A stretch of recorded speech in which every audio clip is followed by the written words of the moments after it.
In Nebraska, as Evan Bland's background shows. Hello, everybody. This is the Pick Six Podcast. I'm Sam McKewon along with Evan Bland.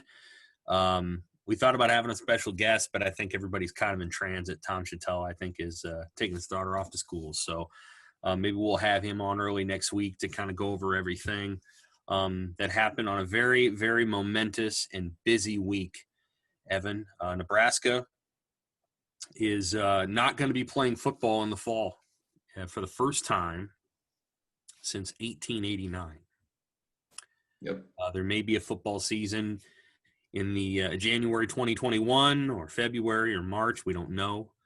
But on Tuesday, the Big Ten chose to postpone, not cancel, chose to postpone the college football season until at least then. The ACC, Big 12, and SEC are still on schedule to keep playing, as are some group of 5 leagues, and there are FCS teams that are allowed to pursue non-conference football games. Fall sports in the Big Ten has been canceled. There will be no volleyball at Nebraska this fall. It'll be postponed until spring. Same is true as for women's soccer. The Final Four in volleyball has been postponed, at the very least until spring. That was going to be held in Omaha. You'd hope that it could still be held, but you don't really know. A lot happened at the University of Nebraska in the Big Ten this week, and it's a significant event. And it's still, I think, as of today, I think people get to really start grieving, and it will begin to sink in what's happened. And we'll talk about that over the next hour. Just everything that kind of went on this week. Evan did a lot of reporting this week, as did I. I want to try to fill in some thoughts I've just had about what happened on Tuesday, what happened on Wednesday, what we have yesterday, and kind of try to fit all those puzzle pieces together. I want to remind everybody that we have a sponsor. We're thankful for them. It is the Schwalbach Agency. It's a family-owned all-state insurance agency with 4 licensed insurance pros, saving thousands of Nebraska Husker fans money. They sell homeowner, auto, life, and flood insurance across Nebraska, and they also insure all the big boy toys, motorcycles, boats, RVs, off-road vehicles. If you've had your roof replaced in the last 5 years, give Daryl Schwalbach, Kyle Schwalbach, Nancy Mosnick, or Kyle Murdoch a call at 402-590-5200. They can help you save a bundle. Free, no-obligation insurance reviews and quotes. They're going to make sure that all their fellow Nebraska fans are properly protected. You can contact them at 402-590-5200 or www.nebraskaallstate.com. That's www.nebraskaallstate.com. Thank you to Team Schwalbach and the Schwalbach Agency. Okay. This is a tough day. It's just been a tough week. I think we're both pretty tired. It's been a long week. But it's been a tough day and a tough week, really, for Nebraska athletics. It's one of the crown jewels of our state. It's a cultural institution. It's a cultural export. And to not have it this fall after a very quiet spring and summer that I think a lot of people would describe as punishing and difficult. And we're kind of looking forward to college sports as a reward in the fall, and that's not going to happen. Evan, I was curious what your immediate reaction is, not only for the fans and for the businesses, but also the coaches and the players and the athletes and the administrators and the potential cost of all this. Yeah, it's one of those deals, where we've been thinking about this and realizing it was a possibility for a number of months, but there's something about the finality of it. There's something about Big Ten presidents voting it out and the news coming out. And there's something about Bill Moose, on Thursday evening on Sports Nightly saying, that's it, and it just, you're right. I think about the grieving process and I'm, in a sense, I'm glad that it's resolved itself as quickly as it has, because, from that stretch from Tuesday afternoon when the Big Ten made its announcement to Thursday evening, there was a lot of kind of confusion and angst and, what's this going to look like? Is North Dakota State involved? Is Nebraska going to play some kind of games? And I don't think that wasn't healthy for a lot of people. I can't imagine that it was healthy for the players not knowing, for the fans, certainly, just kind of that kind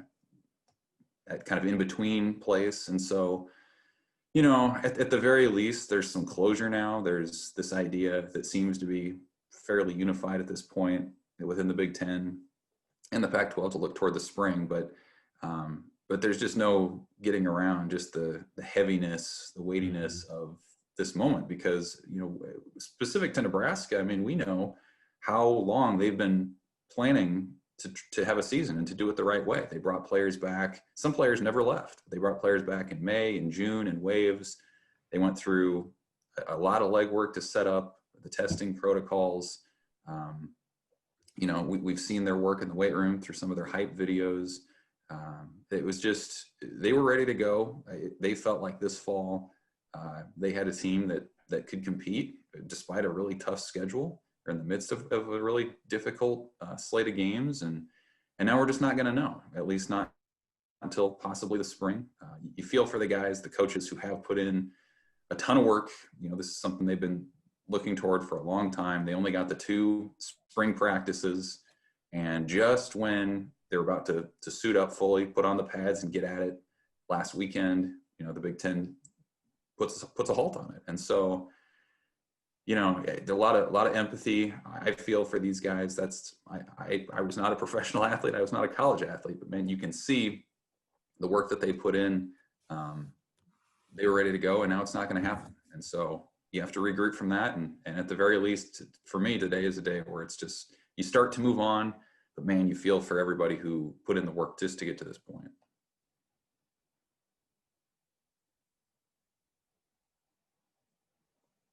And maybe Sam is still there. Maybe he is not.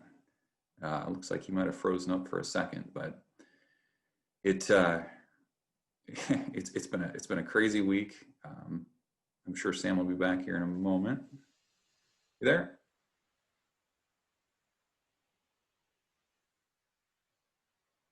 You back, Sam? Back. Keep talking. Oh, okay, you back there? Back. Keep talking. Go ahead. All right. So yeah, as Sam mentioned, it's one of those weeks where, I mean, think about everything that's gone on from Monday. This is Friday. We're recording on a Friday morning, but you think about, you know, Monday, where Scott Frost has a press conference set up from the week before. This was supposed to be a time for him to talk about position battles and to talk about season expectations and maybe break down the schedule a little bit. And you know, instead it becomes kind of a plea or a lobbying for the football season to occur.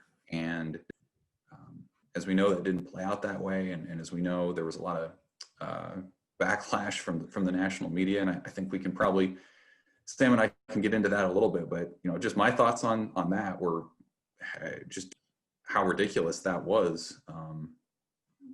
You know, Nebraska basically just put out this idea that they were hoping to play this fall, and people, you know, on a national level really got into it. But you back there, Sam?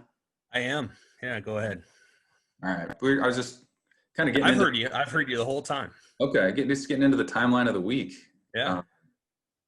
I thought you had some good thoughts when we've talked about this, but what was your just impression of the national reaction to what Nebraska said, especially as it came ahead of you know, the Big Ten's announcement on Tuesday? Well, I think I would say that part of what happened, well, let me start with this. It's personal now for Nebraska, I think it's a very different conversation than it was, you know, even a week ago. It's kind of like this. On Monday, Nebraska kind of walked out of its house in a very pricey neighborhood and went down to the end of the driveway and started making its case against the neighborhood association, you know. And Nebraska, Scott Frost wore his heart on his sleeve. I think that's who he is. I think that's who he's always been.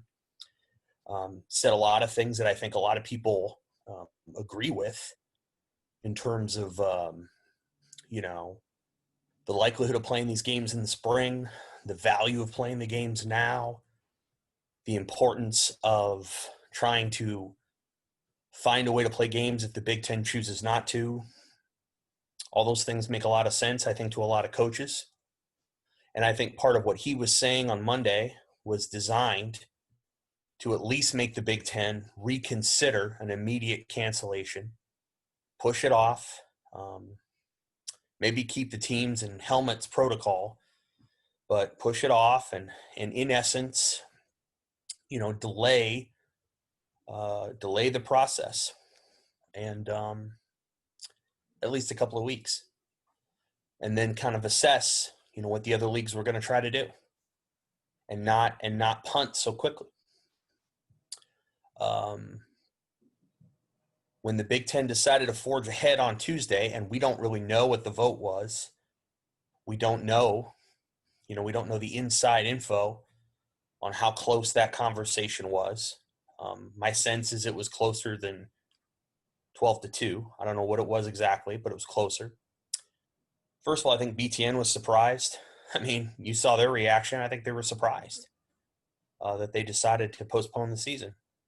And then Kevin Warren's performance was less than ideal. I mean, I don't think it was very clear, and I think there was a lot of vagary, and I think he was probably tired and exhausted, but at the same time, did not have the ability to convey, sorrow or sadness for the student athletes. There was a line in his statement, even though this decision that we made was painstaking, it was not difficult, and I don't think he meant that. He said it, and it was in the statement, but that's not probably what he really meant.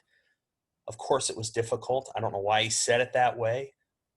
And so I think part of what happened was Nebraska kind of put its heart on its sleeve, went out to the end of the driveway. Ohio State kind of went out there with them a little bit, and the rest of the coaches and the program stayed behind their picture windows in their living rooms. You think you're going out and making a principled stand against trying to say something, and you see all these eyes looking back at you from behind the safety of their own homes. And so Nebraska kind of was out there on its own Tuesday night and Wednesday morning. And I think whether it was coordinated by ESPN or the Big Ten wanted to get the message out, wanted to isolate and ridicule Nebraska, that's what happened. And so they did. They ridiculed Nebraska pretty significantly.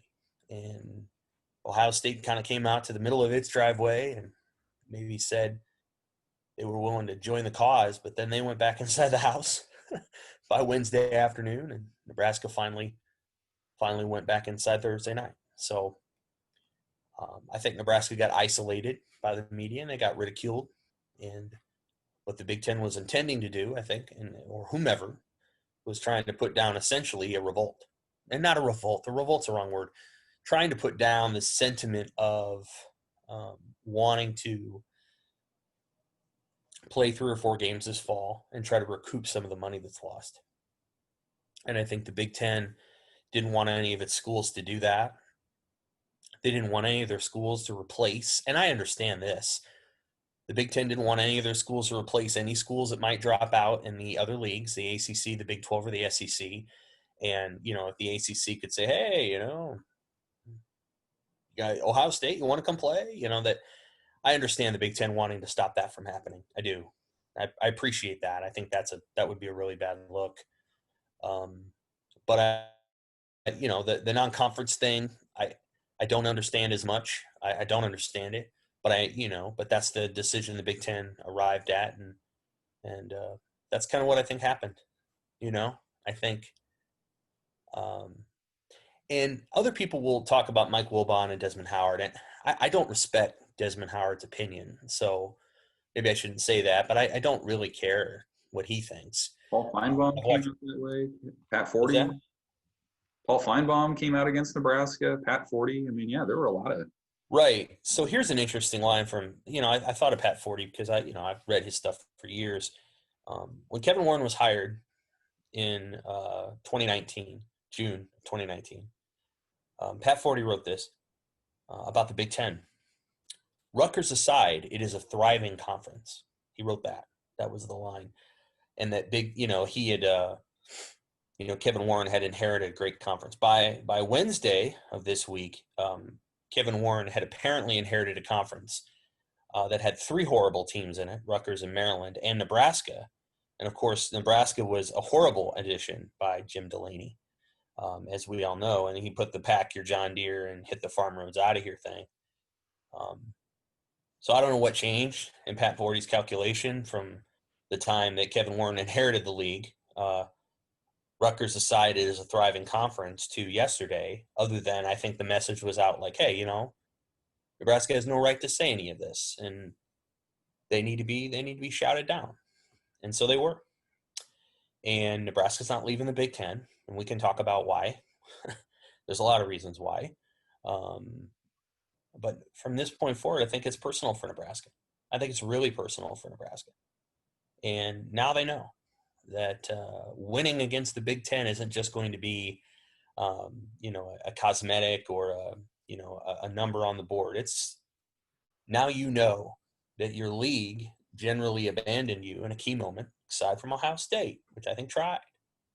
Your league abandoned you, and kind of left you out there to take all the shots.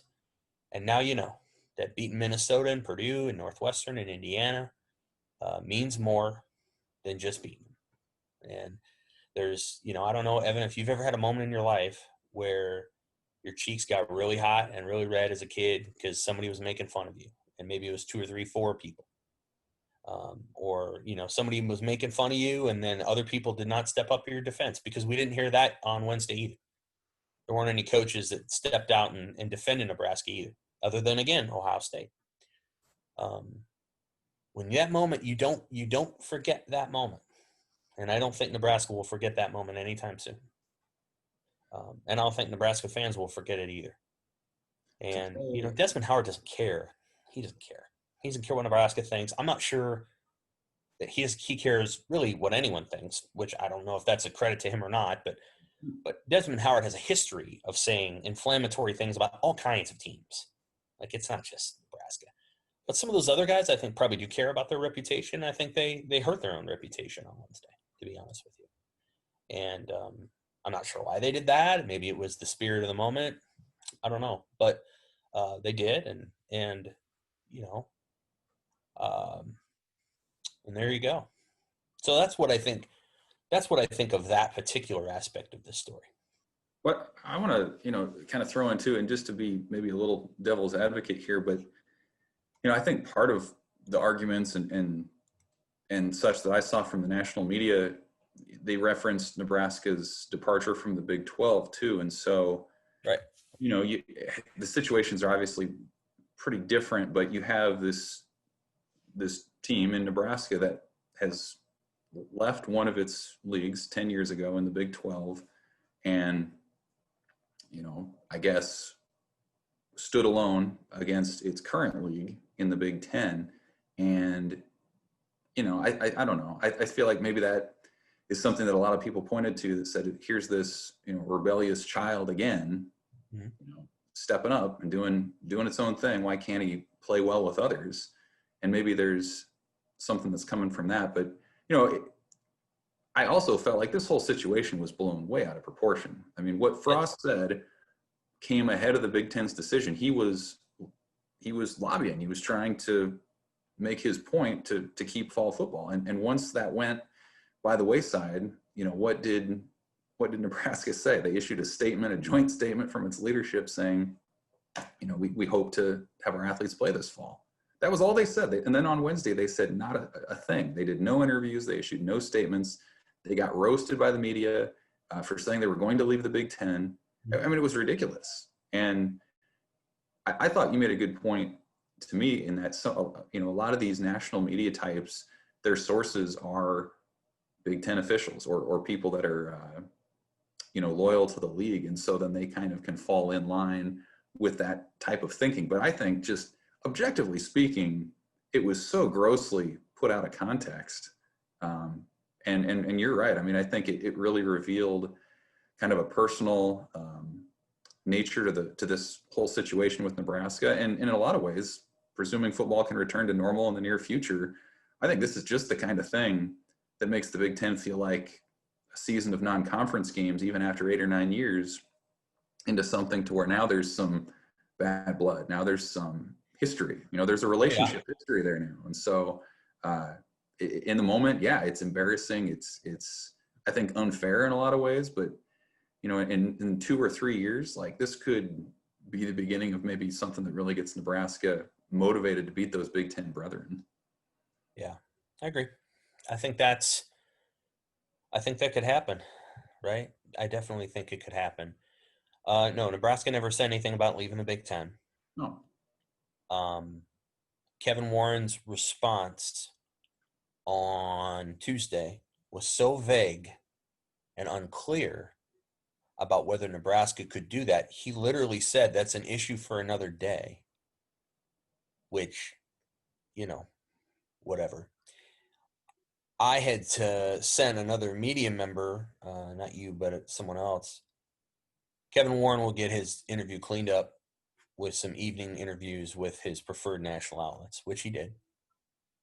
And he basically said, Nebraska can't be a member of the Big Ten and play these games. And I think it was at that moment that you then saw but there was some sort of calculated effort, because Michael Wilbon's comments came out before Warren's quote. I think there was a sense of, hey, Nebraska's trying to do something here that they shouldn't be trying to do. And it needs to be made very clear that if they try to do that, they're going to get run out of the Big Ten. And so I think the implication was, if Nebraska tries to do X, Y is going to happen. And if Y happens, then, Nebraska's going to go to the Big 12. So, it's a tough deal, because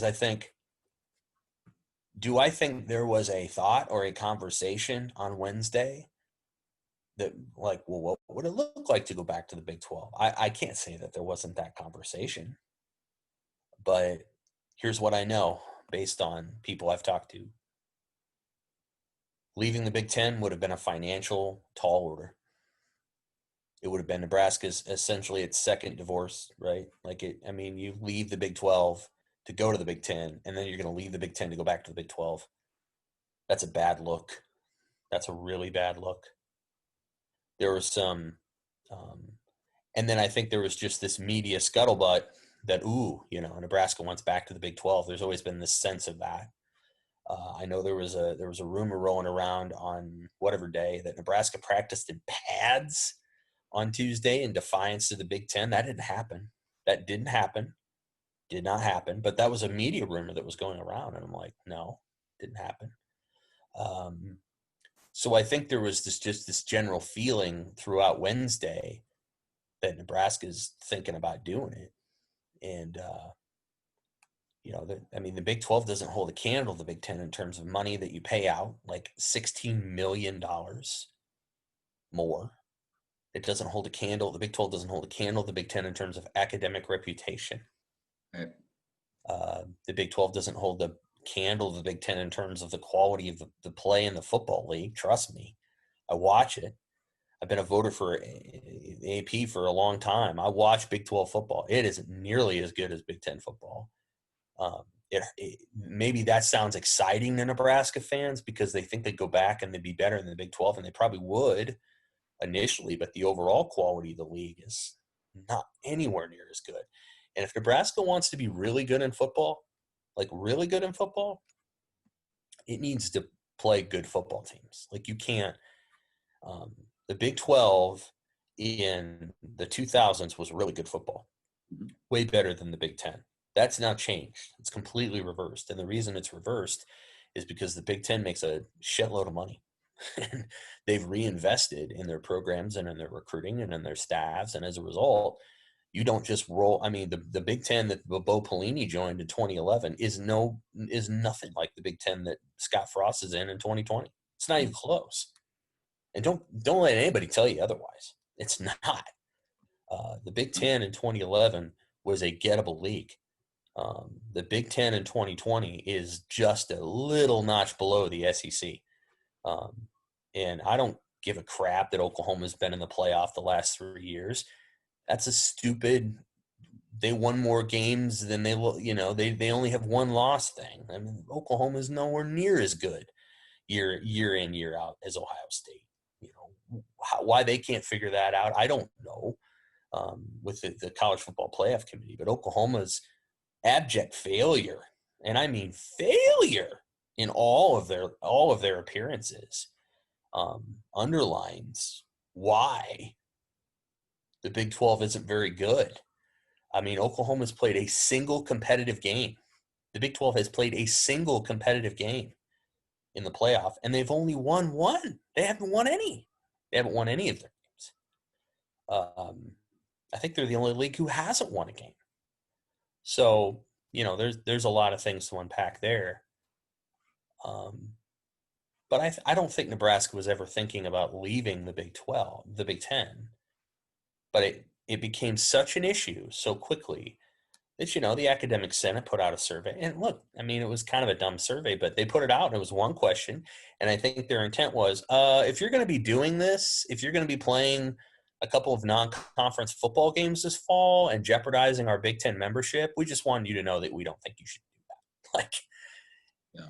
And I think Nebraska had to put a statement out on Thursday. They couldn't play footsie anymore. They couldn't play footsie. They were kind of, they obviously were mad on Tuesday, and they were obviously frustrated, and they couldn't just play footsie anymore. And so, Green and Carter came out with their statement, and then the Athletics came out with theirs, with Bill Moose. Because things, on Thursday had gotten into, there were people, as you know, you and I talked on, what night was it? Wednesday night. Mm-hmm. And I told you what? They were going to have a statement. It was over. Yeah. And then throughout Thursday, I don't know. Like, they had to put an end to that. This whole maybe they will, maybe they won't. They couldn't do that any longer. I understand why they wanted to keep that alive, and I understand why they had the Moose talk on the radio. That's all good, and he said some great things, and he kind of articulated Nebraska's point really well. But you couldn't play any more footsie. At some point, your powerhouse of the University of Nebraska Medical Center and all these other operations, you have to think about what they think. And I know that Nebraska didn't say they were going to leave the Big Ten, but there were a lot of Husker fans on Wednesday. They're like, hell yeah, let's go back. Right? Sure. Oh, yeah. And y'all, I'm just telling you. I'm just telling y'all. No. That's not a – let me rattle this off to you. UNMC got $117 million in grant dollars in 2017. $135 million in 2018, $138 million in 2019, $174 million in 2020. Now with the coronavirus where it's at, and that's a horrible thing that's happened with COVID. Nevertheless, UNMC is on the leading edge of research and biodevelopment and all these things as it relates to COVID-19. Well, that number of 179 or was it 174 is probably going over 200. Fiscal year 2021. You don't walk away from relationships and partnerships in the Big Ten when you're putting that kind of money, research dollars, in your coffers year after year. You don't do that. Right. You don't do it. You got to, and I think people sometimes don't always understand, UNMC is a crown jewel at this point. You don't do things without talking to them. It's not a, maybe 25 years ago, I don't know what the conversation was. And I grew up in Omaha, and it's not like we talked about UNMC the way that UNMC is talked about now. So they're building some giant cancer tower there. They're putting money into that place. You don't make decisions that are as huge as we're going to leave the Big Ten based on playing, 3 or 4 or 5 football games. You just don't do that. Now, I didn't say Nebraska was thinking about that, but I know fans were. And I'm just telling the fans, you don't do that. That's not something you do. You have to, it's a holistic decision that's way bigger. As hard as it is. And it's hard on us too. We want to cover Nebraska football. That's our job. So this is a hard week for me. Nevertheless, it isn't turned into, well, you better leave the Big Ten forever, so you can have that sort of, have that continue. The Big Ten is offered a lot of advantages to Nebraska academically.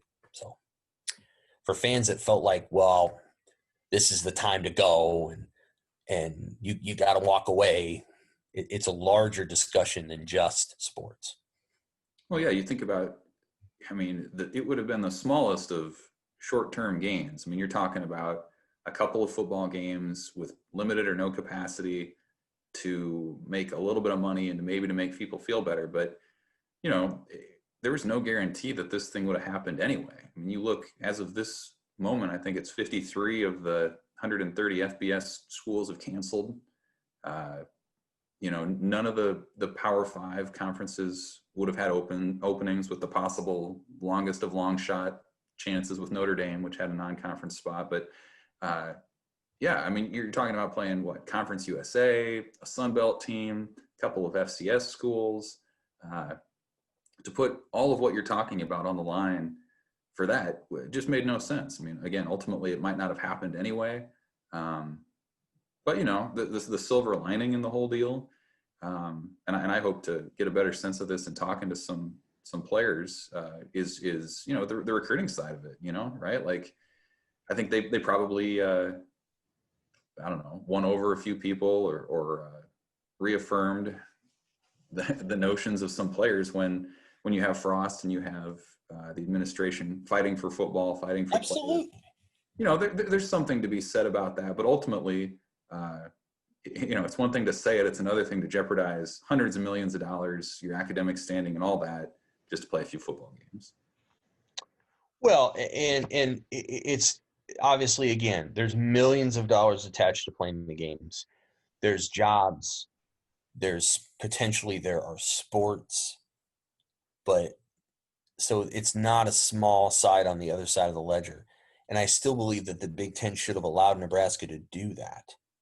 I believe it should have allowed Nebraska to do that. That's important. The fact that they didn't is a hard thing to deal with. But again, the reality is the Big Ten's advantages academically are really significant. And it's a better athletic league than the Big 12. And don't let anybody tell you otherwise. That's absolutely true. Maybe Nebraska feels like, well, we'd have a better chance of winning 7 or 8 games in the Big 12. And no, well, maybe so. But if Scott Frost ever gets the program where he wants it and where Nebraska fans want it, you will prefer being in the Big 10 from a competition standpoint than you would in the Big 12. It's not the same league that even Nebraska left. Football in the Big 12 in the 2000s was kick ass. You had coaches, you had quarterbacks, you had teams that were really good. That's not the same league anymore. It's just Texas is not Texas, and Kansas sucks, and Missouri is gone. And Missouri was good in the 2000s. And, Oklahoma State isn't that good now. Baylor's a joke again. Baylor's going to be this yo-yo thing where they go up and down all the time, and they have 2 good years and then they're terrible and then they have another good year. So, it's just not the same league. Anyway, so there's that thought process. The other thing is, if the Big 12 and the ACC and the SEC play a season, don't you think that the Big 10 is going to play one too? Sorry, you cut out there for a second. Play. If the Big 12, ACC, and the SEC play a season, don't you think the Big 10 will too? In the spring? Yeah. Yes. Yeah, I think it's leaning that way. First of all, I thought it was shocking that officials, Big Ten officials and other officials have said that they didn't even really consider spring as an option until this week. I mean, that kind of blew me away, to be honest. 5 months lead time and almost nothing to show for it in terms of a contingency plan. But yeah, I think, especially looking at what Jeff Brom, the Purdue coach, put out yesterday, I wrote about that, put a pretty good amount of time into just kind of looking at that. And, he put up some good points just in terms of how that thing could work. Let's see, he called for an 8-game spring going from February 27th through April 17th.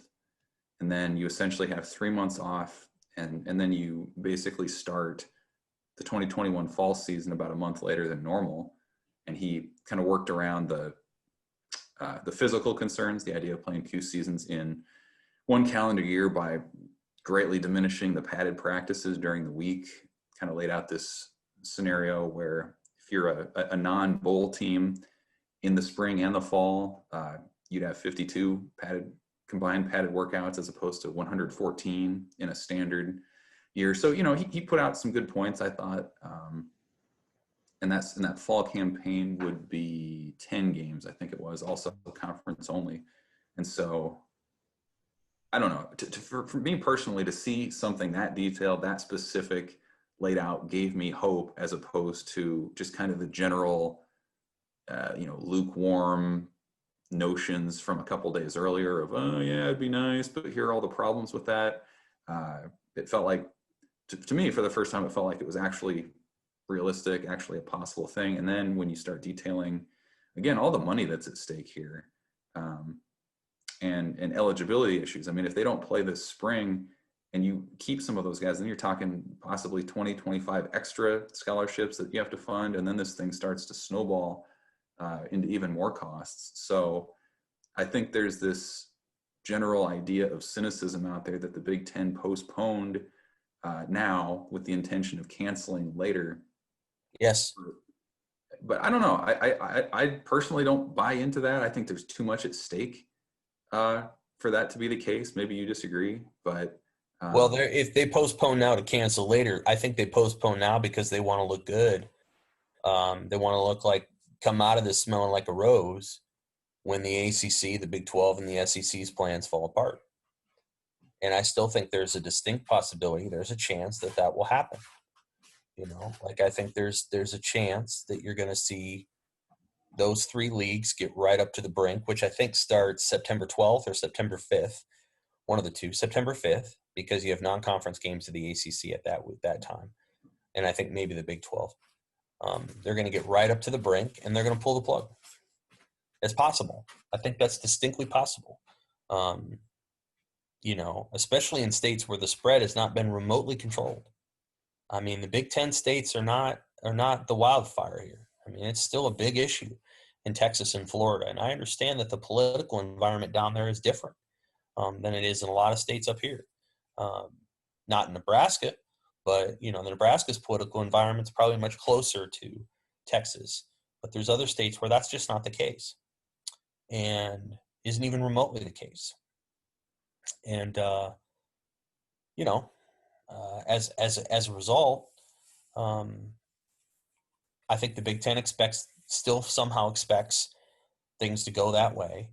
I still think there's this expectation level that the media is going to now that the Big Ten is out and the Pac-12 is out, it is going to try to, find the dissenters in the SEC and the ACC and the Big 12 and amplify their concerns. Sure. And I don't want to be a conspiracy theorist. That's what I think happened in the Big 10 and the Pac-12. Is I think there were people in those 2 leagues that did not want this to happen. And those are some of the sources that the press has been using for the last month to amplify these concerns. I don't think it's that much of a coincidence that when Kevin Warren needs to do an interview with somebody and needs to send out the schedule, and a couple media outlets get this schedule before everybody else, it's the same media outlets that have been saying that college football won't be played. I mean, I think that's that coincidental. Right. It's pretty obvious to me what's going on. So, The difference is, I don't think this is a small difference, Evan, is I don't think those sources exist in the SEC, in the ACC, in the Big 12 the way they did in the Big 10 and the Pac-12. Well, I think it's been interesting to see how the different leagues have gone about being transparent or not with the medical aspect of things. I mean, the Pac-12 put out a pretty detailed explanation of why it made the decision that it did. The Big Ten, a little bit less so, but, you know, just reading some of the national stuff, like the SEC has been very quiet. They apparently don't make their medical advisors available for interviews. And so it's a totally different deal. That's right. Well, the Big Ten doesn't make Chris Cradaville available either. But right. how did ESPN and the Athletic find out that, you know, 10 to 15 athletes have myocarditis? Right. Do you think they called the individual schools and got that information from the individual institutions? No. No. How do you find that out? Who would tell you that? I've requested 4 interviews this week with Kevin Warren. The Big Ten's never going to answer those interview requests. No. They don't want to explain themselves. They only want to explain what they want to explain, and they prefer to explain that anonymously.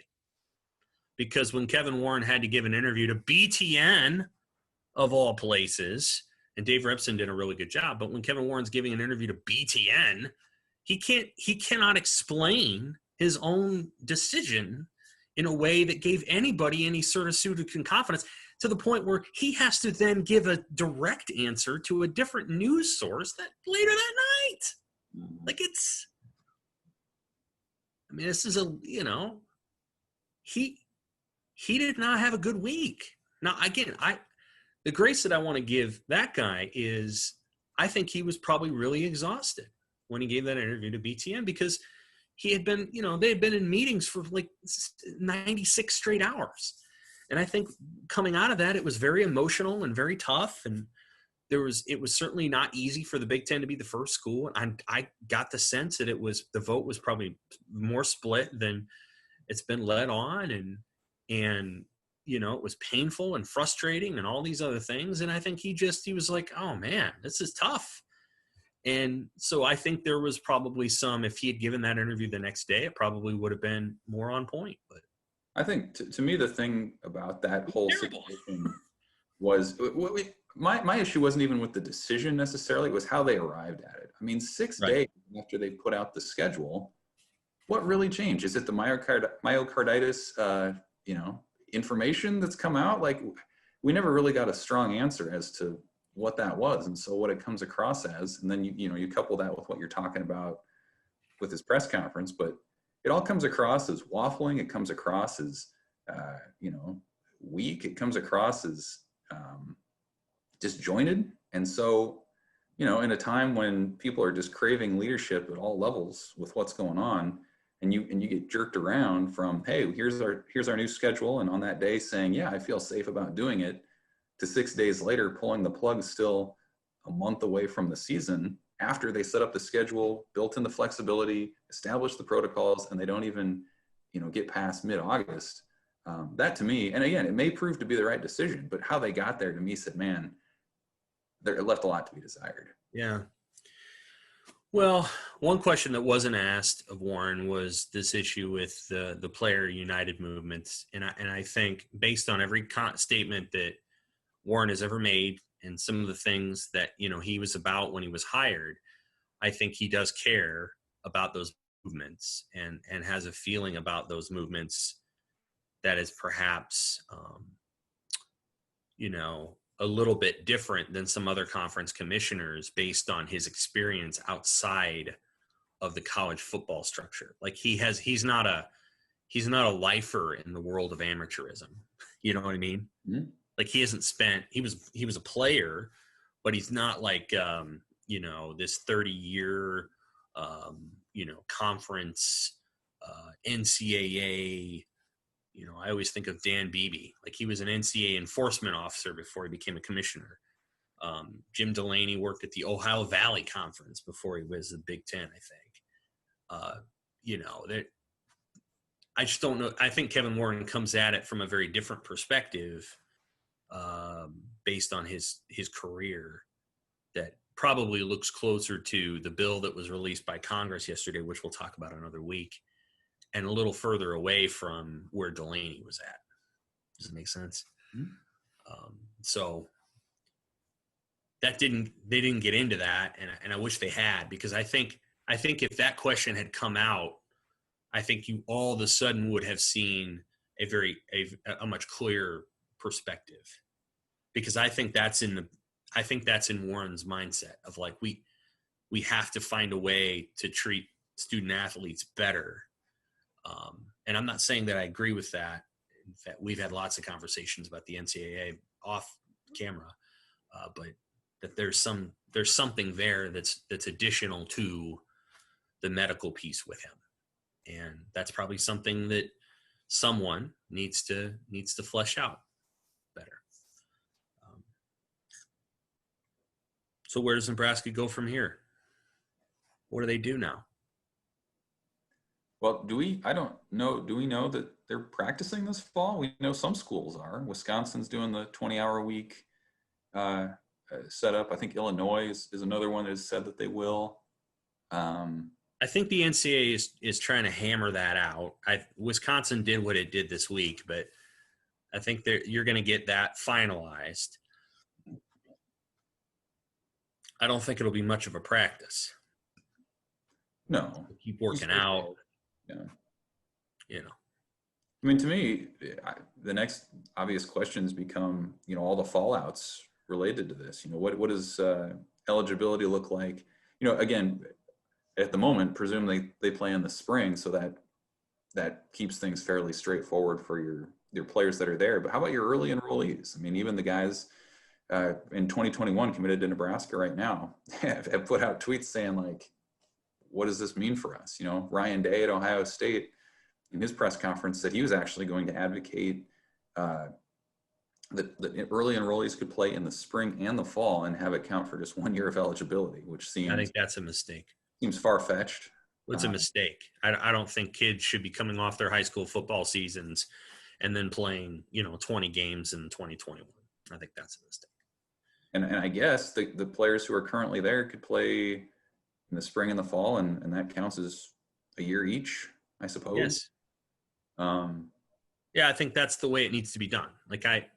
If they're playing, well, the NCAA has already said what they've recommended is if you play more than half of your season, right, then it's a season. If you don't, then it's not.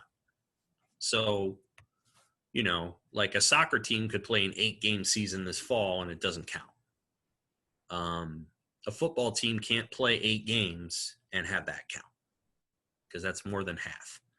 The most number of games you can play in NCAA Division I FBS football is 15, right? 12 regular season games, conference title game, and then 2 games in the playoff. Yep. You play 8 games, it's a season. If it were me and I was the czar on this, what I would say is, you can enroll early and you can be on the team, but you're not playing in the spring. You're just not playing. And, oh, by the way, our advice is don't come. Unless you're really interested in being a part of it and watching from the sideline. But let's be clear about this. If they go with a January plan, training camp is in December, right? Right. Kids aren't going to get there in December 3rd because they graduated from high school. That doesn't work like that. They wouldn't join the university until the second semester anyway. From my perspective, I'd tell those kids, and again, this is just me, and maybe people think I'm wrong about this. I'd say, you know what? You certainly can enroll early and come, but the train will already be on the tracks of us preparing for a season. And it's going to be really hard for us to spend a lot of time developing, your skill set. And so I think the NCAA would be wise to say, you have to have been on campus before a certain date, in order to play football that year. And I think that date will be sometime when a theoretical camp would start, whatever. So that would be the way that I would see it going. I think it would be it's hard to make a case for putting kids who just got done with their high school football seasons then into 2 college football seasons. Yeah, well, presuming they even play their fall football seasons, a lot of schools. Latrell Neville intends on playing Texas is going to play. Yeah, he's an example. He's one of the guys that asked. Brahms playing things still in the air, right? It's just yeah. Brahms' plan, by the way, their training camp would start under his plan January 16th. Yeah, so they'd have a 2-week training period and then a 4-week camp. So in that scenario, guys would be enrolled and on campus and could participate. But yeah, I would think physically that's not something you'd want to do. I think Jeff Brahms' plan is really good, interesting.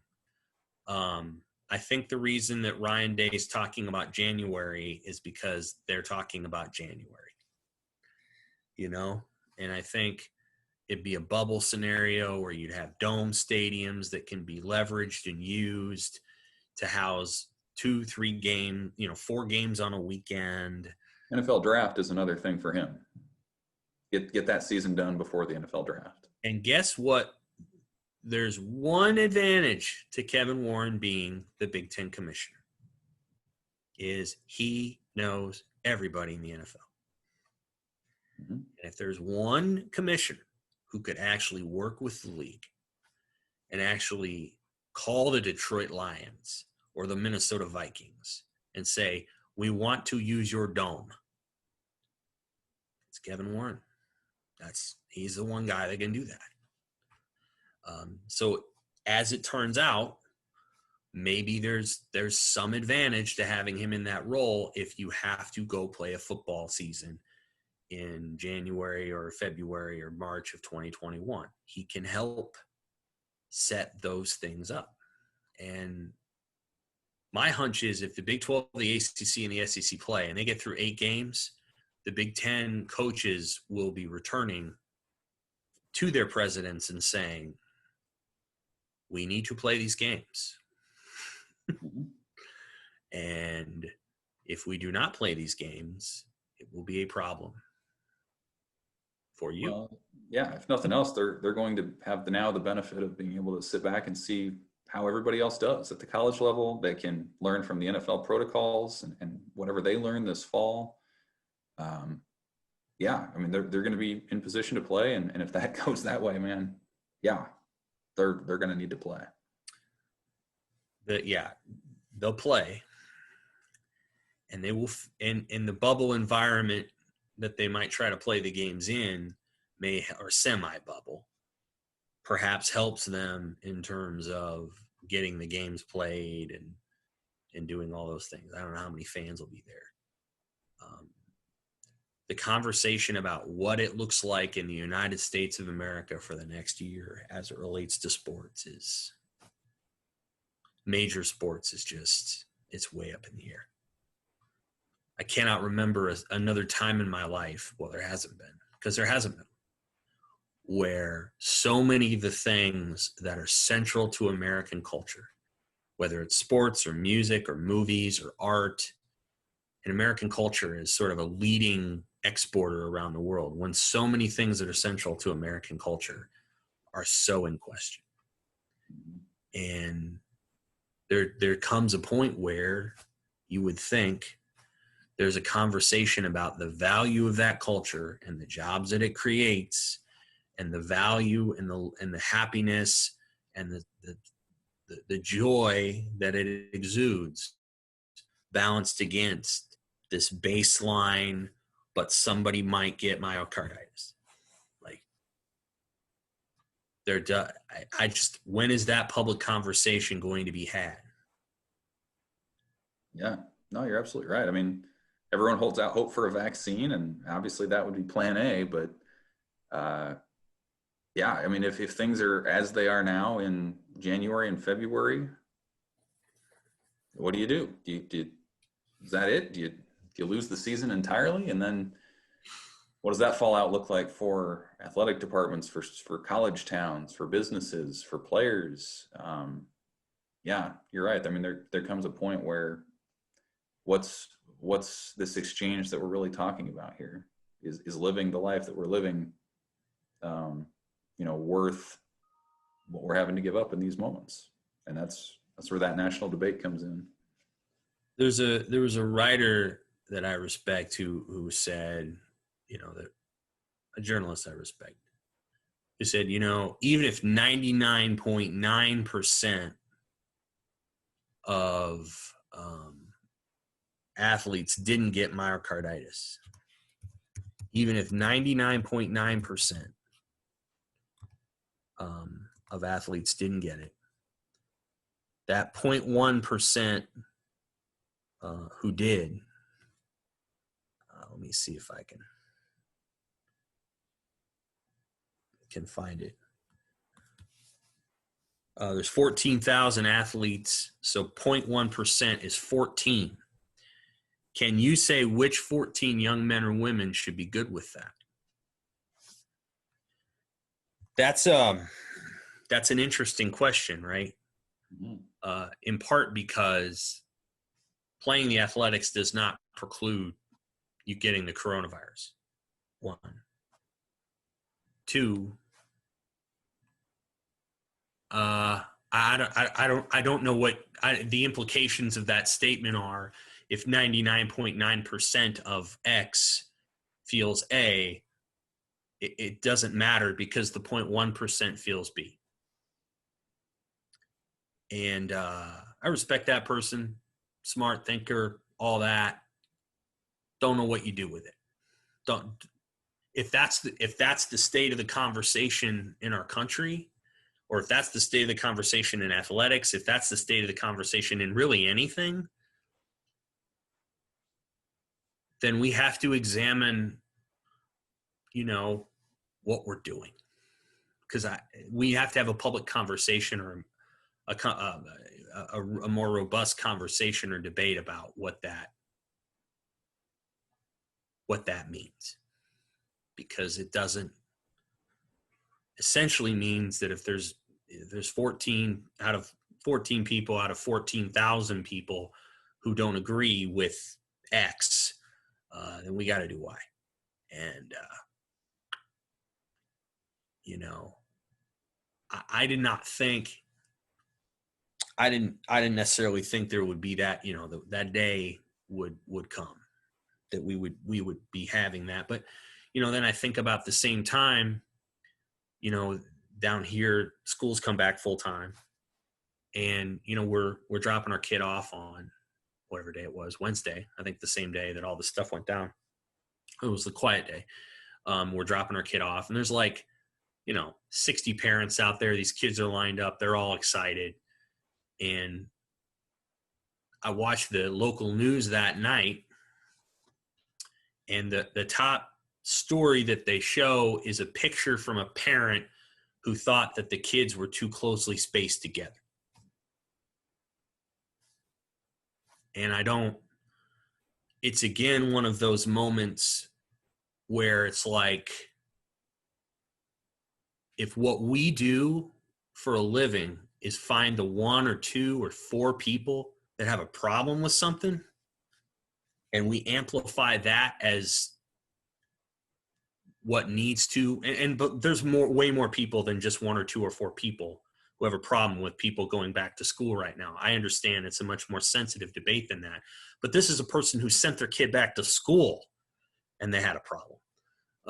If we continue to amplify only those voices, what are we doing exactly? Like we have to be thoughtful about that. And I think the Big Ten is going to have to be thoughtful about it. It's a much larger discussion about how do we navigate, how do we move forward just as a culture and a people if the primary focus is to find the people who are aggrieved or have significant grievance and put precedent on how they feel about X, Y, or Z. When I see a 99.9 to 0.1 comparison piece and somebody says, what do you tell the 0.1% that got myocarditis? What do you tell them?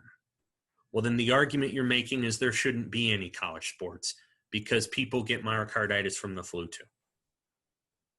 The argument you're making essentially is that we should just all sit in our homes and not do anything that might ever jeopardize anyone else. Drive a car, eat a steak, anything. And I'm not sure how we got to that conversation. Yeah, I think that's, I mean, you talk about what the point is where we return to what it was. I think that next step has to be getting back to letting people make those decisions for themselves, right? I mean, how many coaches and players in the last week or two have put out, you know, we want to play.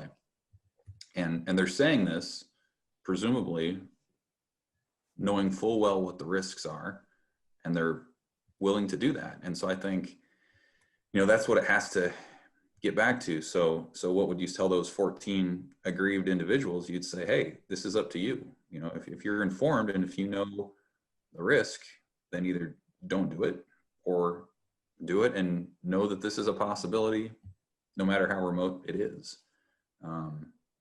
So I guess that's kind of what I see is getting back to is, and not just sports, but all kinds of different things. Like if you, and it's tough, right? Because you can kind of flip it around and see that we as a nation have not made a lot of great decisions when it's been left up to us. And so that's kind of where we are right now. But I think in specific to sports and things of that nature, like, yeah, it's going to have to get to the point where you accept the risk. Obviously liability is a big issue these days, but I keep coming back to this idea that even if a player got myocarditis or tested positive, how do you prove that came from football? How do you prove that didn't come from going to class? How do you prove that didn't come from going home to do laundry at your parents' house that one night? Like, I don't the liability aspect of this disease or this virus is always kind of confused me, because I don't know how you would ever go about proving how you contracted it. And so here we are. If you had a breakout, if you had an outbreak among 30 players, you could certainly reasonably conceive that. I don't know did I read you that Sports Illustrated quote? Did you read that Sports Illustrated quote from the lawyer Tom Morris? No. So this was and again, this goes back to my we need to have a national conversation about this. So Tom Morris in the Sports Illustrated story sent this email. We'll be done soon for our listeners, but this is important. Whatever conferences decide to play football this fall will be taking a ridiculous high risk they may soon regret. I know and have talked with some of the best plaintiffs' lawyers in the country this week, and they're praying the SEC, Big 12, and the ACC are greedy enough to stay the course. If things go sideways, the plaintiffs' bar will immediately get their hands on the internal financial analyses of the schools, get the conference financials through the discovery process, and then just stand in front of the jurors and point to the conferences that decided not to risk the health of their student athletes. Good Lord, I'd hate to be their lawyers defending those cases. These are the lawyers who have already slain bigger dragons in the SEC. This is the plaintiffs' lawyers. And they can afford to finance the most expensive litigation on the planet. As a coalition, they'd be the legal equivalent of the Death Star. Okay. Again, when you have people out there who are praying that the leagues go forward and play and that people get diseases so that they can file lawsuits against the leagues and the schools, we have to have a national conversation at some point about how the nature of grievance and the nature, like, we have to have a conversation about it, because that email is chilling.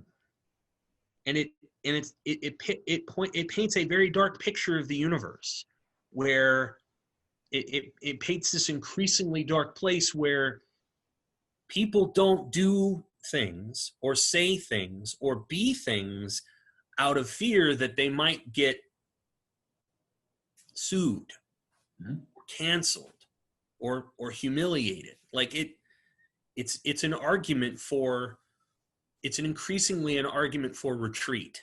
You know, like if the argument becomes the lawyers are going to eat us alive, so we will not do this, that increasingly becomes, well, we can't get insured for this, and we're afraid somebody's going to sue, and if somebody sues, they're going to get a lot of media coverage, and the media coverage is going to sway any civil jury, and so we better not do this.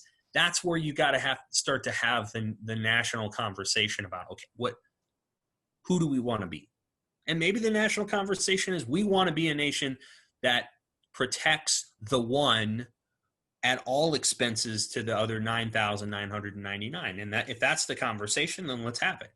But I feel like there hasn't been this national conversation throughout this process. It's been very disjointed and strange. And, there hasn't necessarily been a lot of coordinated leadership from the top. And I hope one day there is, so that we can all kind of come to some understanding and agreement of like, what risks can people take on, or are we holding people responsible for taking, so that the institutions that they are a part of aren't necessarily at risk for offering the opportunity.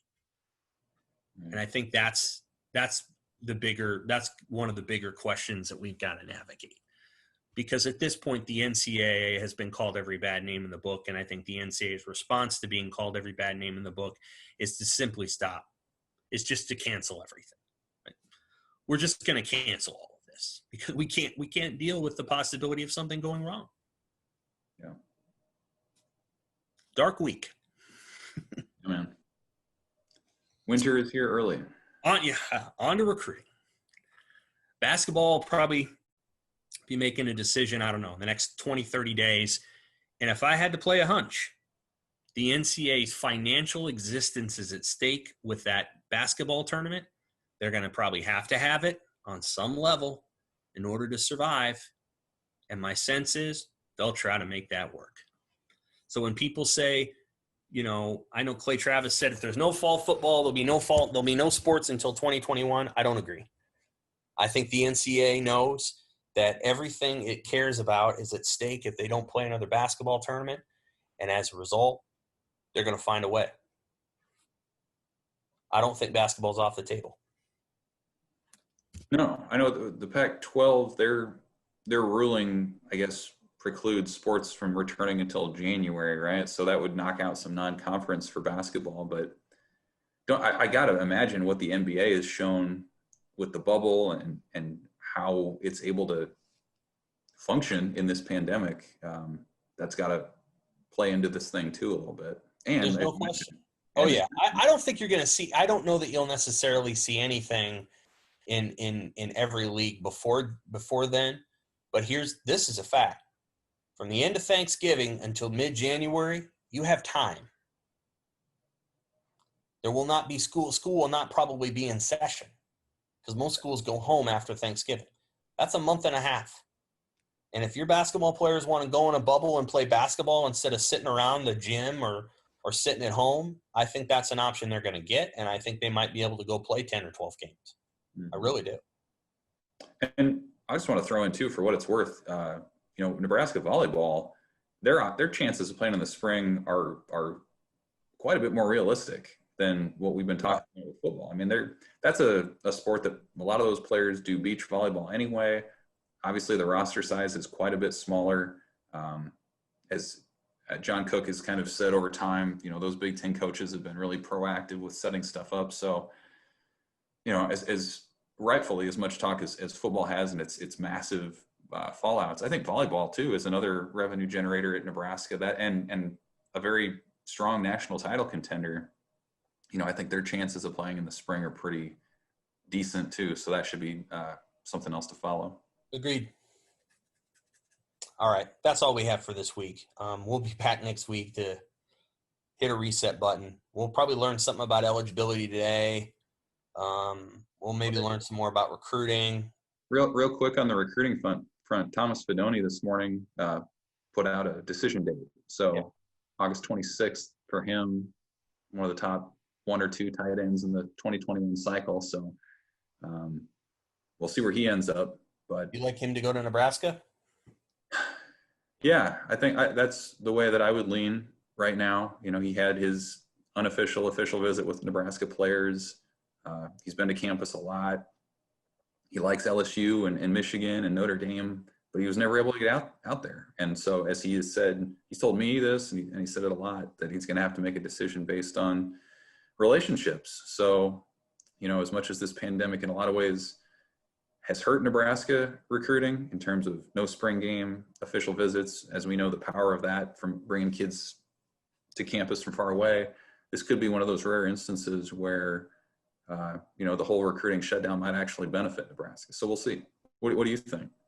I like Nebraska, and I've told you this already. I like Nebraska's 2021 class. I think it's got a little bit different vibe to it. And outside of Patrick Payton, who we haven't talked to, who, by the way, I think is a really good football player, but we haven't talked to Patrick Payton, so it's kind of hard to tell exactly how he feels. But outside of that, I think everybody that we've talked to likes Nebraska. Mm-hmm. And it's notable because half of those guys committed sight unseen. Now, sometimes when you get on a visit and you go to a place that you actually change your mind about it. I know Leiden Murtha is a famous one where he went to Minnesota and decided he didn't like it. I think Josh Freeman came to Nebraska on a visit and that didn't go well. And so sometimes when guys actually visit, they change their minds. But I think up to this point, I think the guys that have picked Nebraska like Nebraska. Like they don't. And I've always been a big believer in you want to get guys who, when they come here, want to come here. Like they want to play here. And they know what all that entails. You're playing in Lincoln, Nebraska. You're going to be noticed. You're going to be, people are going to pay attention to you. You're playing in the Big Ten. You're not playing in the SEC. It gets cold, all those things. And so, I think, this class seems like this class seems more put together on some level than last year's class. This class seems more like 2019. I still feel like the 2020 class, as you well know, had some late additions to it that kind of you just don't know exactly how to feel about some of those late additions. So I think this class, Jaden Francois is an example. So I don't know. I like this class. They can peer recruit, man. Yeah, they like each other. I think that's the other thing, is they kind of like each other. And I kind of wonder. I've never really thought about this, but given the recruiting shutdowns, they kind of force them as players to do a lot of the legwork themselves. Yes. So it's brought a lot of them kind of into their own in terms of being leaders and buying in more than other classes maybe are afforded the chance.